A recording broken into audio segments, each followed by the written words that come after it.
Welcome in to Duval Daily, presented by GenJag.com. I'm Jordan DeLugo. Thank you so much for tuning in here on Tuesday, April 11th. Your Jacksonville Jaguars, they've been busy meeting with a lot of these 2023 NFL draft prospects. Among the positions that they've shown the most interest, and really, it is the position they've shown the most interest, it's edge rusher. It's pass rushers, right?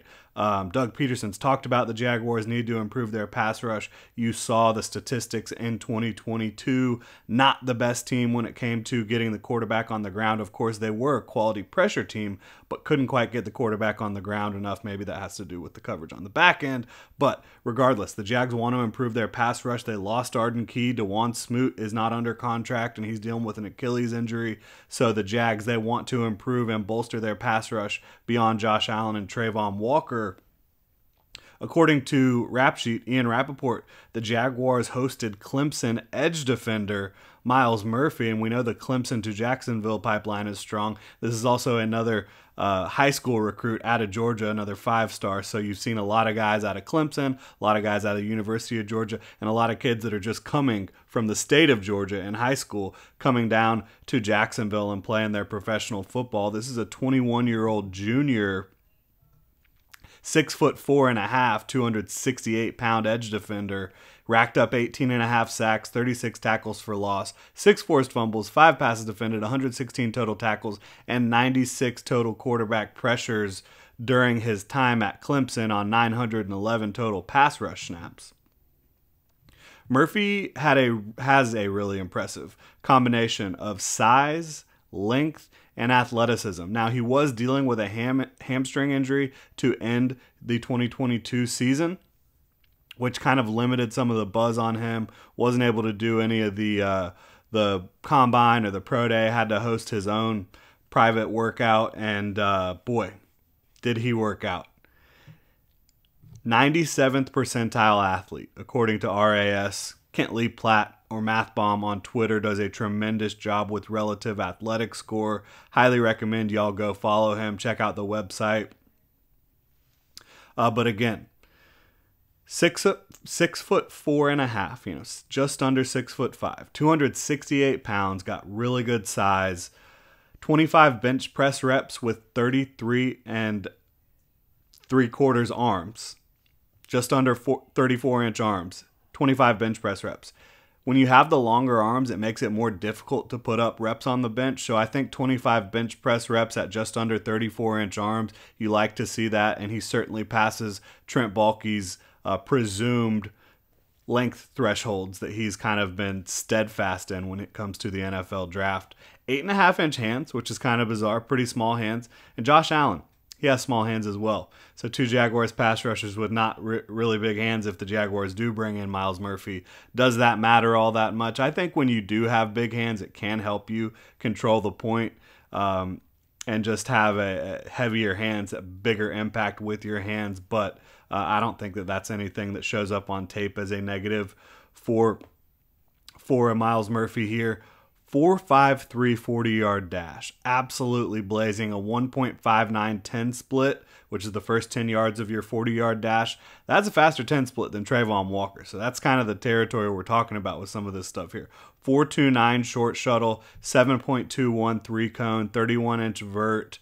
Again, a 97th percentile athlete. Not quite Trayvon Walker levels of freakiness, but this guy is a special athlete in his own right. There's no question about that.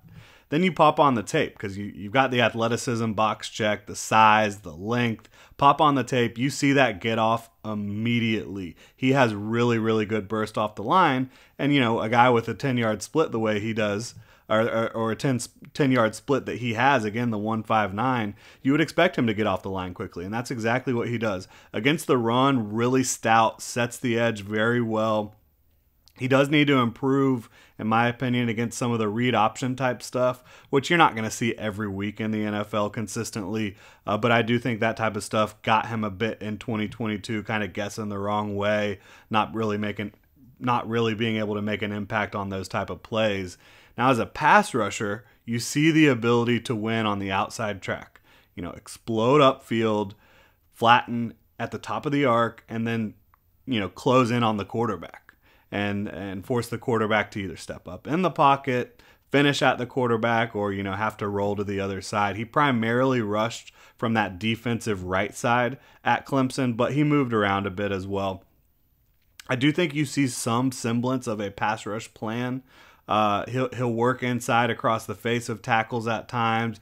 You see the long arm consistently, the bull rush. You do see some hand displacement from him, using his hands to displace the hands of the offensive tackle. You see the rip to finish around the edge at times.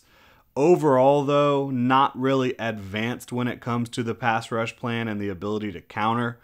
But there is some semblance of it there. It's not like completely raw like a Trayvon Walker was coming out of Georgia. In 2022, he flat out just got double teamed and chipped a ton.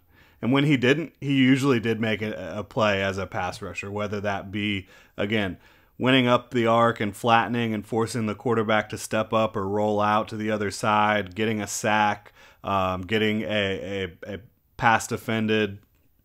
He was able to do a lot. And he was also asked to play up and down the line, fulfill many different roles, like anywhere from three tech to 4-eye to outside the tackle. I think that probably did limit his pass rush production as well as a true edge rusher. And again, taking on the double teams and the chips consistently, that was just something that really, in my opinion, diminished what he was able to do in terms of his numbers in 2022. I think you can drop him in coverage. You've seen him do that a little bit. So you can probably play 4-3 edge or 3-4 outside linebacker. I think he's probably a little bit more of a natural fit as a 4-3 edge, but he can do a lot for you. I think you can definitely move him around the line. He did it at Clemson. You utilize his size, his length, his athleticism, and his power to create mismatches. And I think you can definitely do that if you're the Jaguars, if you're Mike Caldwell running this defense. So does he fit with the Jaguars? Absolutely. The Jaguars, they pick at 24 overall. Will Myles Murphy be on the board at 24? I think if you talked to evaluators prior to the 2022 season, the answer would have been absolutely not. I think he was pretty much a consensus top 5 or top 10 projection going into the 2022 season. But you see a new defensive coordinator, a new defensive system at Clemson, and you see a lot of the Clemson defenders not quite have that same final season in college that a lot of them would have liked. But you still do see a lot of flashes. You see again a guy that can be a game wrecker. You don't find a lot of dudes with his combination of athleticism and physical upside to go along with actual production, which he does have.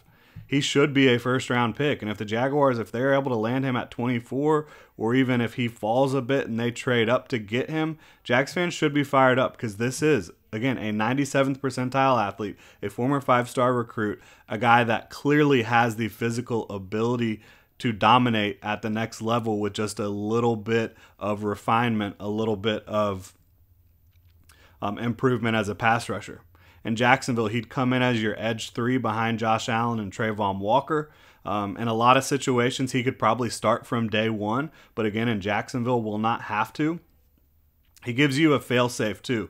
If you lose Josh Allen after the season, Josh Allen's playing on his 5th-year option of his rookie contract right now, so you don't know what the future is with Josh Allen. If the Jaguars do lose him, or if they feel like they're in a situation where they have to decide, what are we going to do here at edge, at least having a Myles Murphy who's not just a rotational rusher, this guy projects as a long-term starter, having him in there gives you a little bit of a fail-safe, gives you a little bit of leverage potentially when it comes to the Josh Allen situation, because I think if Myles Murphy comes in 2023 and is your 3rd rusher, rotational rusher, and then you get him in your starting lineup in 2024, there's a lot worse ways to play this 2023 NFL draft if you're the Jaguars. Look, he's a bulky type pick.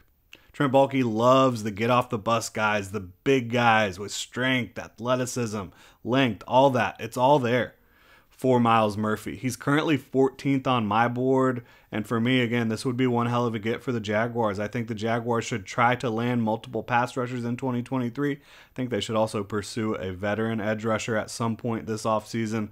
But for me, if you bring in Myles Murphy at 24 overall, that would be a great start to kind of improving the Jaguars pass rush in 2023 and beyond, and setting yourself up to have a quality rush unit again beyond the 2023 season.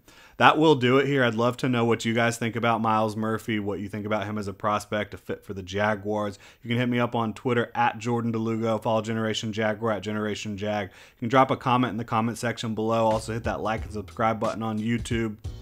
Notification bell so you don't miss a show. If you're listening on your podcast platform of choice, please go ahead and subscribe and review. Really appreciate your support, Duval. Y'all have a good one.